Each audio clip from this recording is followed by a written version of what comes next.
အားလုံးပဲမင်္ဂလာပါ For You Channel လေးမှာကြိုဆိုလိုက်ပါတယ်ကျွန်တော်ဒီတစ်ခေါက်အစီအစဉ်လေးက Gmail နဲ့ Facebook ဖွင့်နည်းလေးပဲဖြစ်ပါတယ်စိတ်ဝင်စားရင်ဗီဒီယိုလေးကိုဆက်ကြည့်လိုက်အောင်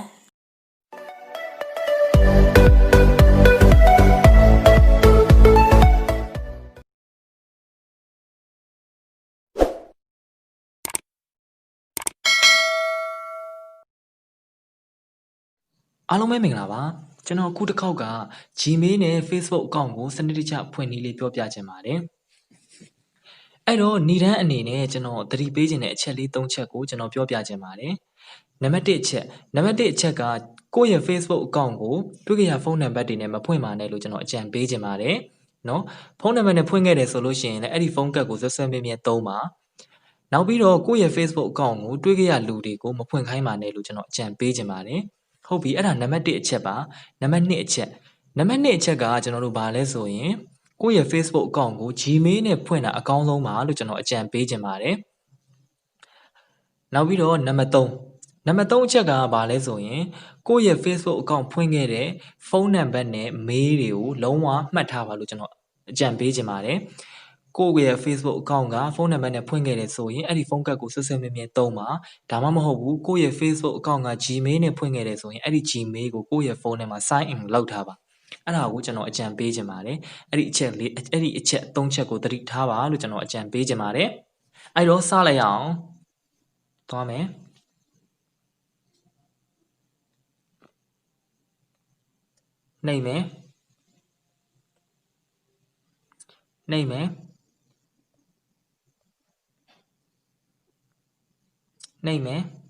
နှိပ်မယ်ဟုတ်ပြီ what is your name ဒီနေရာမှာနာမည်ပေးမယ်နာမည်ကဘာပေးရင်ကောင်းလဲနာမည်ကဘာပေးရင်ကောင်းလဲဆိုတော့ဟုတ်ပြီမြန်မာ MYANMAR မြန်မာ lady လို့ပေးလိုက်မယ် LADY lady မြန်မာ lady မိန်းမပြိုလေးပေါ့ဗျာမြန်မာမိန်းမပြိုလေးပြီးရင် next ဟုတ်ပြီဒီနေရာရောက်လာပြီ what is your birthday တဲ့နော်ကျွန်တော်တို့ဒီနေရာမှာအရင်အရေးကြီးတယ်နော်ဖြစ်နိုင်ရင်ဒီနေရာလေးကိုကျွန်တော်တို့ screenshot လေးရိုက်ထားလိုက်ပါနော်ဘာလို့လဲဆိုတော့ကျွန်တော်တို့ဒီ birthday date တွေကလုံးဝကျွန်တော်တို့အကောင့်တွေဖွင့်တိုင်းမှာအသက်ဝင်ပါတယ်ဘာလို့လဲဆိုရင်ကျွန်တော်တို့ဒီ cloud server ဖွင့်တာပဲဖြစ်ဖြစ်เนาะကျွန်တော်တို့เนาะ Apple ID ဖွင့်တာပဲဖြစ်ဖြစ်เนาะကျွန်တော်တို့ MI account လုပ်တာပဲဖြစ်ဖြစ်နောက်ပြီးတော့ကျွန်တော်တို့ဒီလို Facebook account ဖွင့်တာပဲဖြစ်ဖြစ် Gmail account ဖွင့်တာပဲဖြစ်ဖြစ်ဒီ birthday date တွေကကျွန်တော်ထည့်ပေးရတယ်အဲ့ဒီအချိန်မှာဒီ birthday date တွေအလကားထည့်တာမဟုတ်ပါဘူးနောက်တစ်ချိန်ကျွန်တော်တို့ account တစ်ခုခုပြဿနာတက်တဲ့အခါကျရင်ဒီကောင်တွေကအရေးပါပါတယ်เนาะအဲ့အတွက်ကြောင့်မို့လို့ဒီ birthday date ကိုထည့်ပြီးသွားပြီဆိုရင်ကိုက screenshot ရိုက်ထားလိုက်ပါเนาะအဲ့ဒါအကောင်းဆုံးပါလို့ကျွန်တော် recommend ပေးချင်ပါတယ်ဒါကတော့ကျွန်တော် birthday အမှန်တော့မဟုတ်ပါဘူးတော့ဒါလည်းတရက်ထားလိုက်မယ်တရက်ဟုတ်ပြီပြီးရင် next သွားမယ် next ဟုတ်ပြီဒီနေရာရောက်လာပြီ female male เนาะ custom သူက3ခုပြထားပါတယ် option 3ခုပြထားတယ်เนาะအဲ့ဒါယောက်ျားလေးမိန်းကလေးမေးတာเนาะအဲ့တော့ကျွန်တော်ကယောက်ျားလေးဆိုတော့ဒီနေရာမှာ male ကိုရွေးလိုက်မယ်เนาะမိတ်ဆွေကမိန်းကလေးဆိုရင်ဒီ female ရွေးเนาะ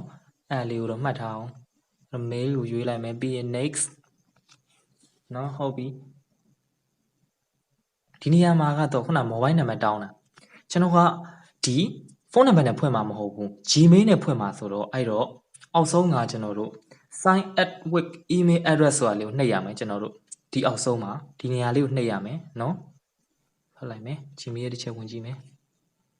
okay ကြည့်မယ်ဗါလဲလဲဆိုတော့ Gmail 994328339KKO 4328339ဟုတ်လားမသိဘူးကြည့်လိုက်အောင်4328339ဟုတ်တယ်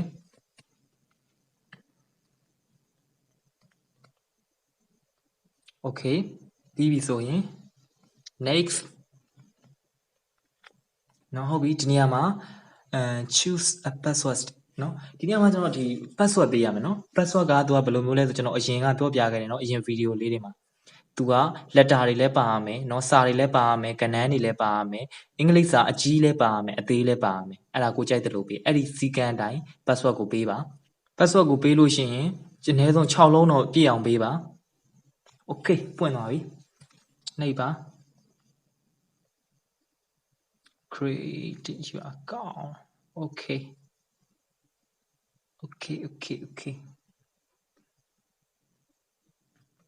နှိပ်ပါ